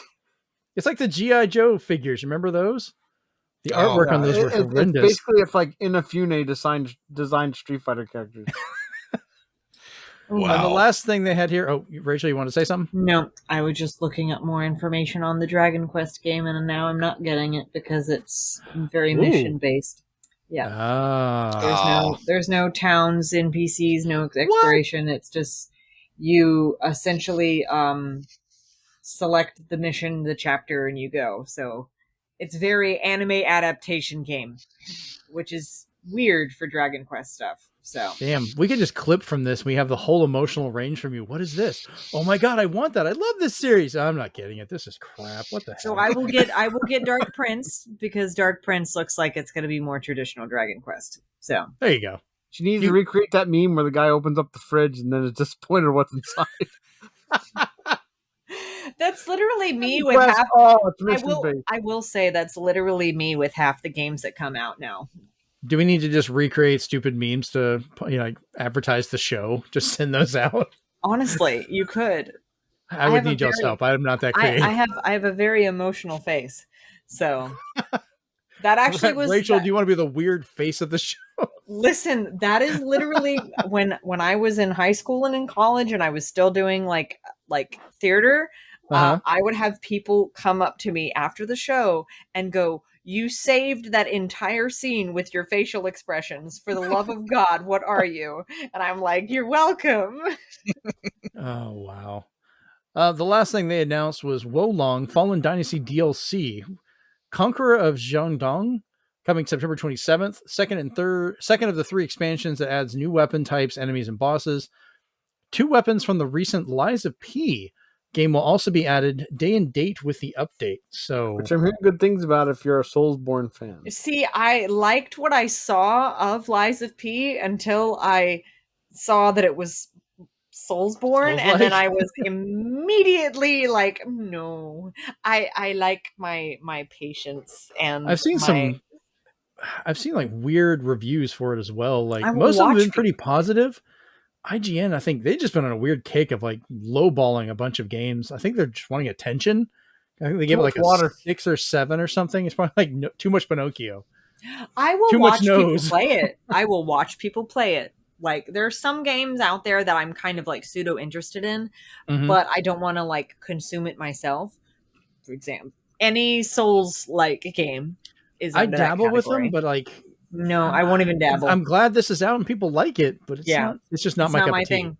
And people don't like Forza, but they'll watch me play it. That's something I like. That's fine.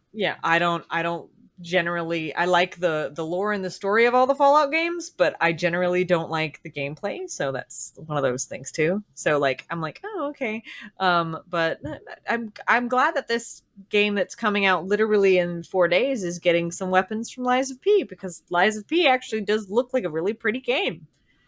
I kind of wonder, because you like point and click style games, if you would be more interested in like Fallout 1 or 2 style stuff. No.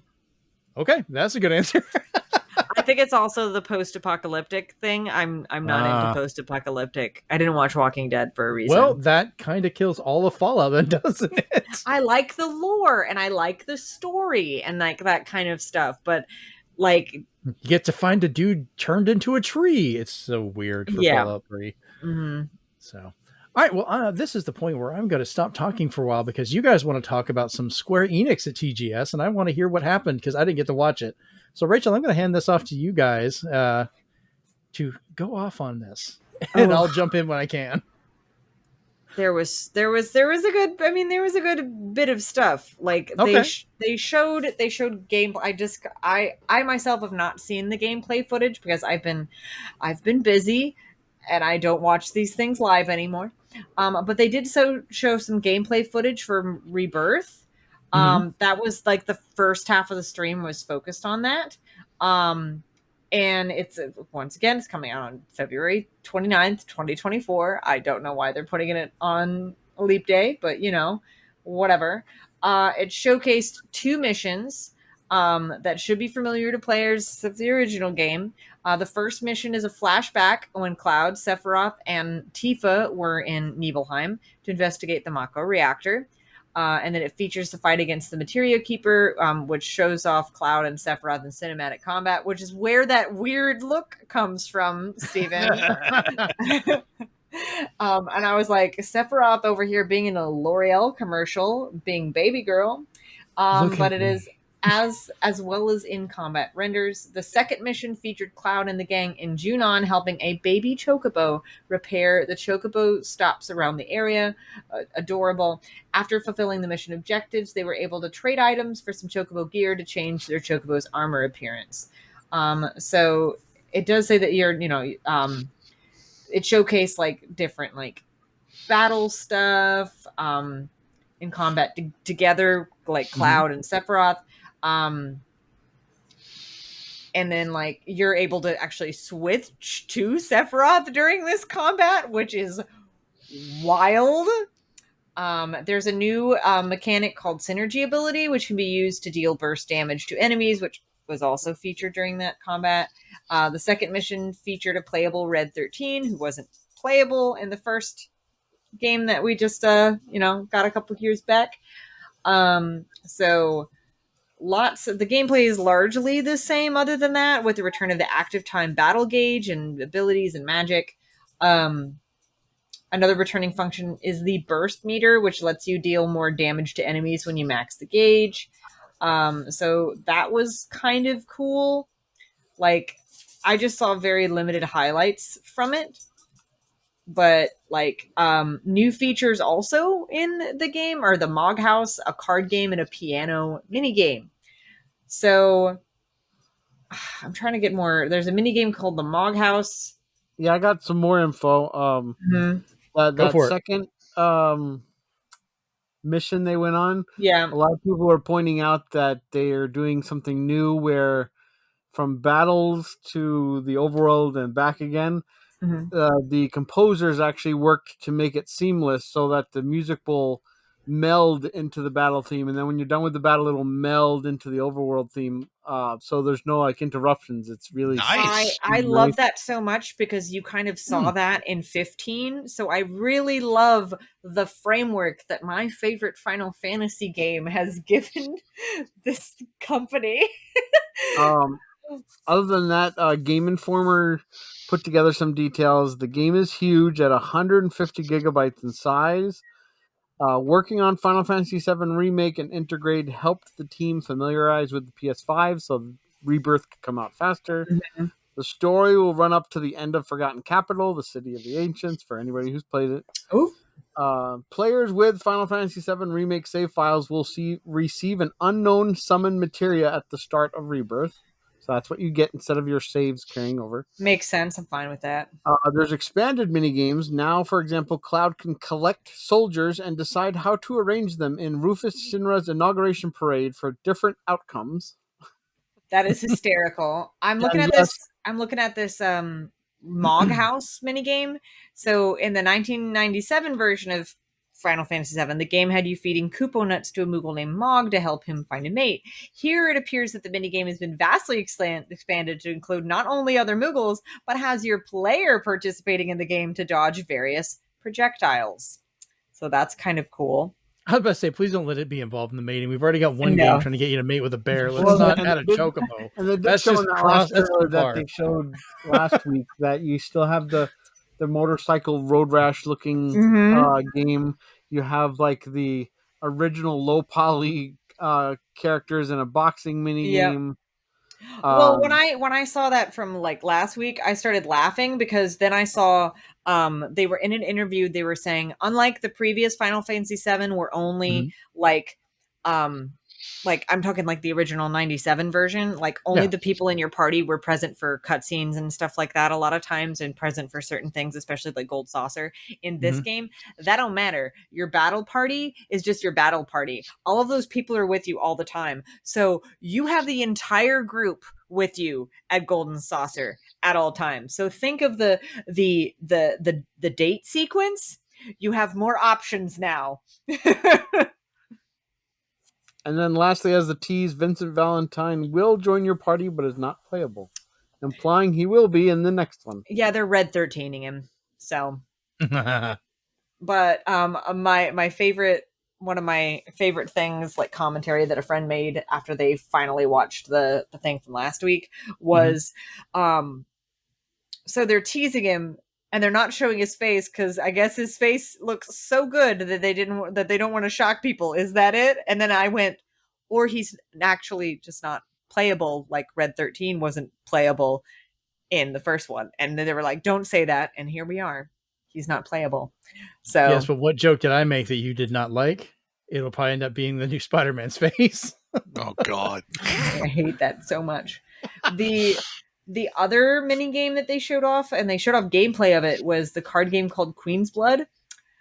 And it has its own quest line within Rebirth, which is interesting. It's kind of similar to Gwent, if you guys have played the Witcher games. But I just think it's kind of funny that I'm like, they're putting a card game in 7 when there was a card game in 8. That was one of the best parts of 8, though. It was good. The world could be ending. You could be under fire. Everyone could be poisoned, coughing, and dying behind you. And then you press square. It's like, oh, sure. I'll play a card game. This is the perfect time. And then, all right, you won. I'll get back to dying now. And then they just give you a card. I still have the card game installed from 11 on my PS2. I just like the meme from the old game that's just like, you're the most handsomest person I've ever met. Yeah.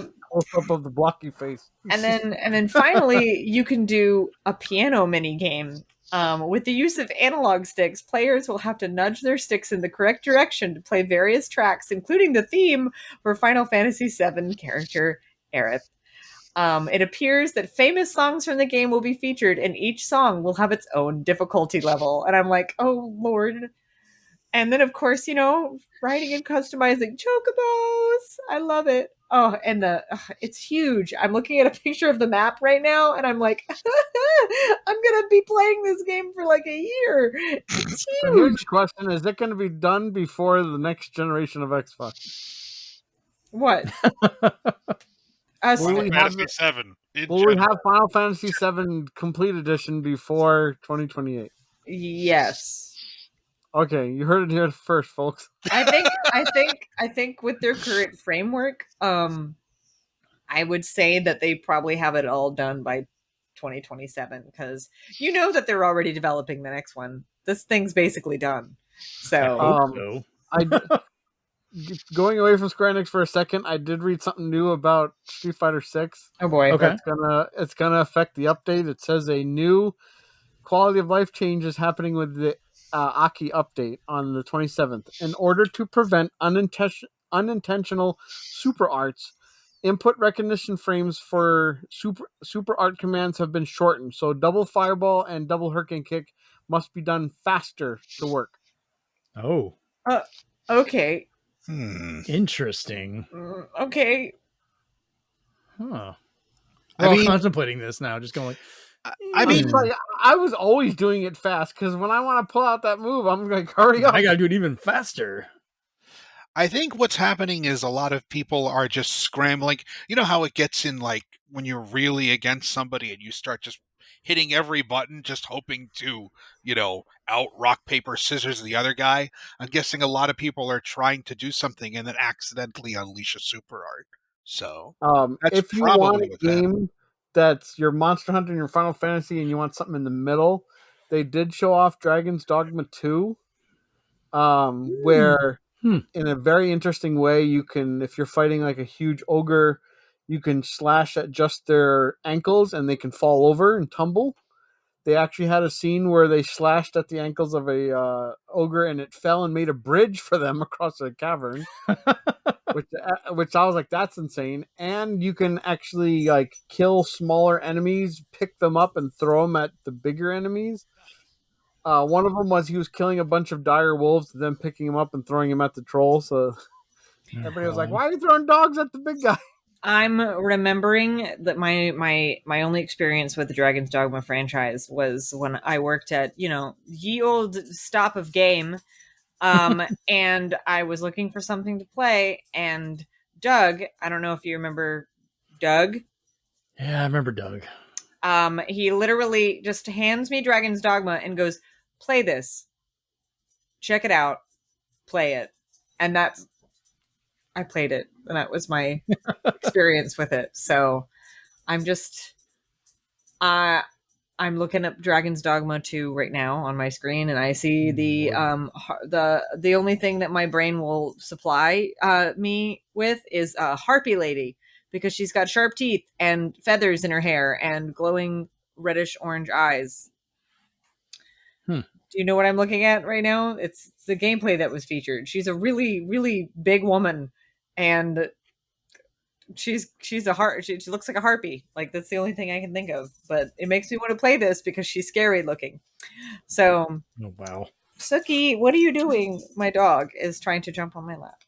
All right. Well, I think we've pretty much wrapped up most of the news stuff. So now we'll finish off the show with our big question this week, provided by Chris, is the one he came up with.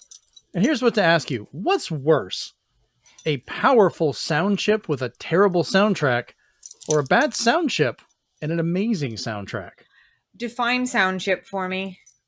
So think about it like the Super Nintendo had a absolutely phenomenal sound chip from Sony that they made for back then, but then you had other stuff.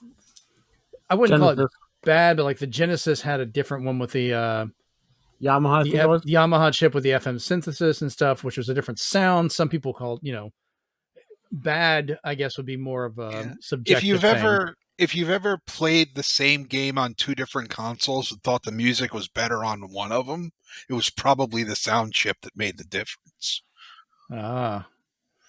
My answer to this, at least, was what's worse is a powerful sound chip with a terrible soundtrack, because then I feel you've been given all the tools and you failed to implement them correctly.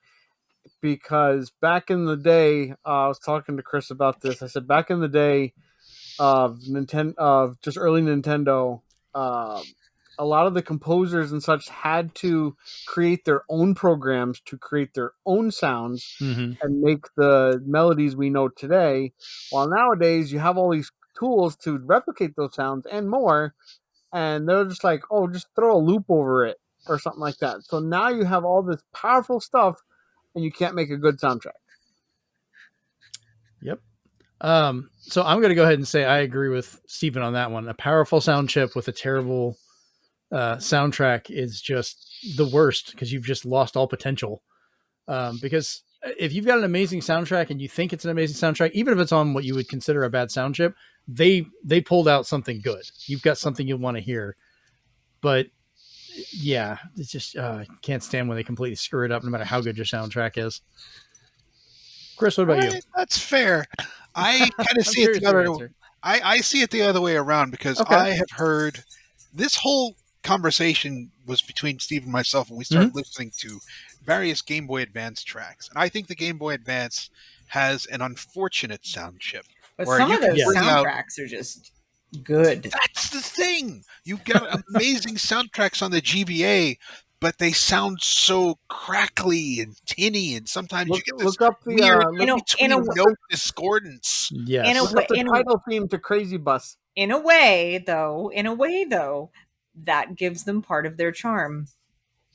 There is that, and it is unfortunate when you're listening to a game like right there, right now, that you just bought, and you're like, man, I can't wait until they remix this because it sounds awesome, but it sounds terrible at the same time. That's why, like, my Analog Pocket has an option to play enhanced Game Boy Advance audio, so it sounds better. Like, it's noticeably cleaner and given the room it's supposed to be. So I think it sounds like on there what you want the Game Boy Advance to actually sound like. And that's the thing. That's wonderful. But, if you're stuck with, just the GBA in its original format, and you're hearing this wonderful melody, and you're just like, this would sound great on the Genesis. Something like that. Okay. Rachel, what about you? What's your answer? In my mind, a bad soundtrack is a bad soundtrack, regardless of whether the chip is good or bad. Because even if you remaster it, sound quality will be better, but the soundtrack will still be bad. So I'd rather just an amazing soundtrack, regardless of what it's played on. Okay. Fair. It makes me think of stuff like if you go back to like the Street Fighter soundtracks and you listen to how it was on the Super Nintendo and then how it was on the Yamaha chip for the Genesis with the FM synthesis and all that, where they tried to do the same soundtrack, but they were so different. Mortal Kombat was another big one that had that difference, where I thought the Genesis one was way better than the Super Nintendo one because it had more of the feel of how it was supposed to be. But I do get you with the Game Boy Advance, like especially if you were playing a game that originated on earlier hardware, like the Super Nintendo or the Genesis. It didn't sound quite right on a Game Boy Advance because it just felt like something was missing from it. So yeah, you could do amazing stuff with the GBA, but not in the beginning. If you listen to Castlevania Harmony of Dissonance, there's definitely some dissonant harmony in that game. Sometimes I think an instrument though can also it is a good soundtrack in its heart, but one instrument can take over the song and make it horrible. And I'm going to give you a couple hot takes here. That's what this is for. I love doing those. Go for it. One of them is going with some of my favorite games, and like Ocarina of Time, whenever anything is played with the flute sound, it's too loud and it's almost sounds like it's like, I don't know, it's like going really close to the mic with a flute. So when you hear the do do do, it's super loud and annoying to me. I'm like, I just want to run to Gerudo Valley and relax. On the flip side, to answer the question one more time, no matter how many times I hear it, One Winged Angel will always be horrible. That is a personal bias because you hate Sephiroth. That does not count. Oh, Rachel's look on her face was priceless. I have to screenshot that. Oh, we have had in this triangle of my friends on the screen, Rachel's become great friends with Chris and all of a sudden become great enemies with Stephen. We have a triangle war now. I'm surprised it took this long. Stephen despises It's the same thing every time. Let's all sing, here's this guy, he's got a long sword, what's his name? Sephiroth. I didn't hear you the first time. Sephiroth. I'm like, okay. I'm not a fan of that one either. Oh, thank you. I do like a lot of the music from that one, but that one does seem kind of garish. It's supposed to be garish. Hey, look at me. I have grown one big wing. Hey, look at me. I can float. I can sing Sephiroth. I'm surprised. But like Chris so aptly screamed, I'm biased because Kefka's theme is very good. Okay? It's very good. Dancing Mad is one of the best final boss themes ever. I also like Decisive Battle to be. I will say the song Genova. Yes. Specifically when they play it live at the Distant Worlds concerts, slaps. I think live renditions of any of these songs is its own category because that automatically can make things sound better. 4 or 5 of those Worlds concerts, and one of them was on Yumatsu's birthday, and he was there with only a group of 20 people. It was amazing because he did not play One Winged Angel. I went to one though that because Final Fantasy VI music is one of the few ones that ever like made me glassy eyed. And at one of the concerts, and I forget if you were there, Chris, or if it was our other friend, but they played the opera, and they had singers for the opera from Six. Yeah, they sang the whole thing. Oh, wow. So I was just like, that's crazy. Wow. So it's one thing to hear his group, the Black Mages, but it's another thing to hear the opera performed from Six. I have seen video of that, the opera Maria Draco. It was very, very, very, very, very impressive. A friend of mine went to a concert where they played, I think it was one of the Yoko Shimomura Dramatica things that she did. Mm-hmm. And they sang, the lady who sang Somnus came and sang it live. And my friend was like, Rachel, I cried the entire song. And I was like, yes, I would have too, because that song is gut-wrenching. So. Oh, well, I think this was a fun discussion to end this with. And friends were made, enemies were made. This will probably be the last show we ever do because we won't talk to each other anymore. It's been a pleasure, folks. it's been real. It's been fun as Chris and Rachel wander off to make the Long-Haired Nerds podcast. Oh, man. Later, cue balls. Bye. So before we all take off, let's go ahead and let everybody know where we can find you on the internet. Chris, we'll start with you because it's always the easiest answer. Right here. And that's it. He doesn't exist online. Zenspath podcast. Yep. Zenspath Entertainment Network podcast. All right, Steven, where can we find you online? You can find me on X at loading_time. You can find me on the slowly filling up Blue Sky at n1nintendo.bsky.social.com. Thankfully, a lot of people are starting to jump over there. You can find me in the abandoned warehouse known as Hive at Swantendo. And you can join all of us on Discord, but you can find me as N1Nintendo, period. Nice. Rachel, where can we find you on the internet? Well, you can find me on Twitter, Threads, and Instagram under @outracheous. It's OUT_RACHEOUS. You can also find me on Blue Sky, where I've posted absolutely nothing. I try and get you post. Also under Outrageous, but with no underscore. You can find me also on twitch.tv/outrageous. Also no underscore. So I have synergy with all of my usernames. Mine have become somewhat confusing, but before mention the Discord, you can find all of us over there at bit.ly/Zenspath Discord. You can find all of my information over on the link tree of just Zenspath. Or you can find me on Blue Sky at Zenspath.com. Instagram Threads are at ZenspathCom. Twitter, Hive, and Discord is at Zenspath. And then, of course, you can watch any of the streams I do live over at twitch.tv/Zenspath. And then if you're listening to the audio version of this, you can get the video version over at youtube.com/ZenspathCom. And if you're watching this on YouTube and you want the audio version, then that's going to be over at zenspath.libsyn, libsyn.com/site. I think is the updated version of that now with the new stuff we did. And then you can also find us on Apple Podcasts, Spotify, pretty much anywhere you get your podcast, you can download the show from there. All right. Well, I've been your host, Jeremy Powers, and this has been episode 102 of the Zenspath Entertainment Network. And we're out. Peace. Oh, you beat me to the joke.